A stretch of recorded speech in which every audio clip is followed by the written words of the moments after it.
नमस्कार दुनिया हलचल को स्वागत करुछि मु संजय। आसंतु नजर पकाइबा वर्तमान रो मुख्य खबर उपरे।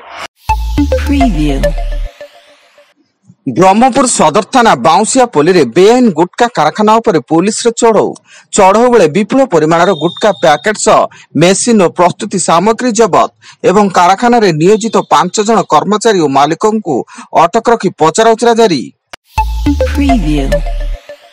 गंजाम जिला आसिका हिंजिली थाना अंतर्गत पितल छकटारे ट्रक और परिबा बोझे पिकअप भ्यान मध्य धक्का। एथिरे भ्यान रे थिबा 3 जनक मध्यरु 2 जनकर मृत्यु घटिया बेले ड्राइवर गुरुतर थिबा सूचना एवं मृतकदय हेले सुंदरपल्ली गाँर सुमन गंतायत और शरदापुर गाँर अजित बाडेत्या।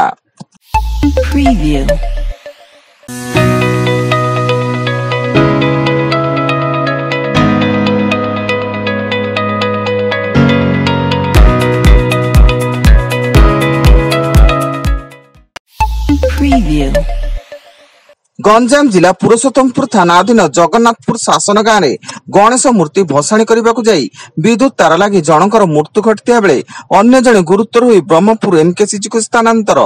गणेश मूर्ति भसाणी पई डीजे गाड़ी जीवा लगी जने युवक बाड़ी रे रास्ता उपरे जाइथिबा विद्युत तार को टेकुथुआ बेले विद्युत तारटी छिंडी पड़िथिला।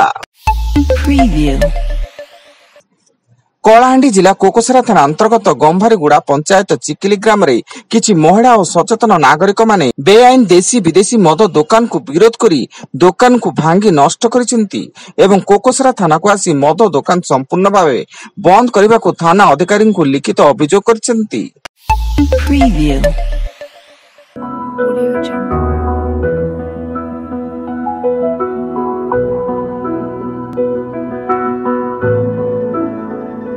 Audio Jungle.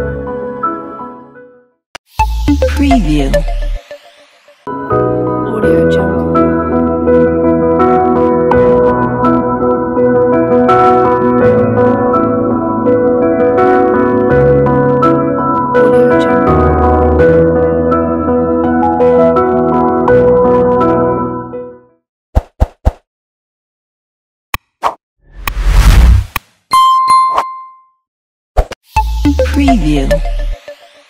जाजपुर जिला सदर थाना अंतर्गत बरुआ निकट रे खरसोत्रा नदी को डेइले महिला खबर पाई पुलिस उद्धार कार्य पाई उद्यम चलाइथिया बेले पोलो उपरे चप्पल स्कूटी एवं मोबाइल फोन पड़ी रहिछि।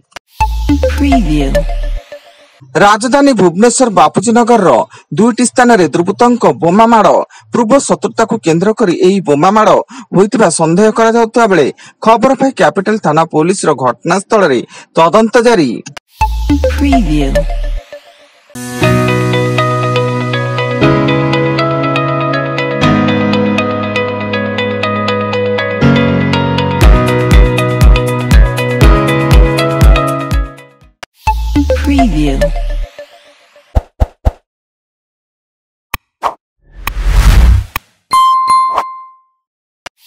Preview.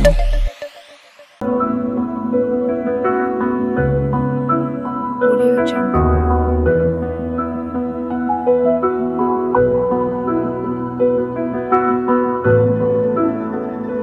Audio Jungle. Preview. Rajasthan रो दौसा जिला अंतर्गत बंदुकी सहर रे बोरवेल रो गर्त भीतर को खसी पड़िला 2 वर्षर शिशु एवं बोरवेल रो गर्तटी 35 फुट गभीर होइतिया बेले स्थानीय एनडीआरएफ और एसटीएफ टीम रो घटनास्थल रे उद्धार कार्य जारी। बौद्धर फिशरी कार्यालय सम्मुख में भारसाम्य राय रास्ता पार्श्व छिड़ा 2टी पिकअप भ्यान को पिटिला ओएसआरटीसी बस। तेबे भ्यान रे केही नथिया बेले गाड़ी 2टी संपूर्ण भांगी रुंजी जाइछि एवं बस रे थिबा प्राय 40 यात्रीक मध्यरु केतक सामान्य आहत होइछन्ति। उत्कल विश्वविद्यालय रे पीजी छात्री को निर्यातना देवा घटना रे अभियुक्त सहकारी प्रोफेसर को विश्वविद्यालय कर्तृपक्ष आज निलंबित करिसेंती। विश्वविद्यालय आभ्यंतरीण अभियोग कमिटीर सुपारिश आधार रे विश्वविद्यालय कुलपति प्रोफेसर सविता आचार्य एभली पदक्षेप ग्रहण करिसेंती। ଏବଂ ମାଲକାନଗିରି ସୀମାନ୍ତ ଛତିଶଗଡ଼ର ସିଏଏଫ୍ କ୍ୟାମ୍ପରେ ଅଘଟଣ। ଅଜୟ ସିଦ୍ଧାର୍ଥ ନାମକ ଜଣେ କନଷ୍ଟେବଲ ନିଜ ସାଥୀଙ୍କ ଉପରେ ଗୁଳିମାଡ଼ କରିବା ଫଳରେ କନଷ୍ଟେବଲ ରୂପେଶ ପାଟିଲ ଏବଂ ସନ୍ଦୀପ ପାଣ୍ଡେଙ୍କର ଘଟଣାସ୍ଥଳରେ ମୃତ୍ୟୁ ଏବଂ ଅନ୍ୟ 2 ଯବାନ ଆହତ ହୋଇଛନ୍ତି। Preview. वर्तमान पाई एतिकी अधिक न्यूज अपडेट्स पाई विजिट करंतु आम वेबसाइट www.duniyahalchal.in। धन्यवाद।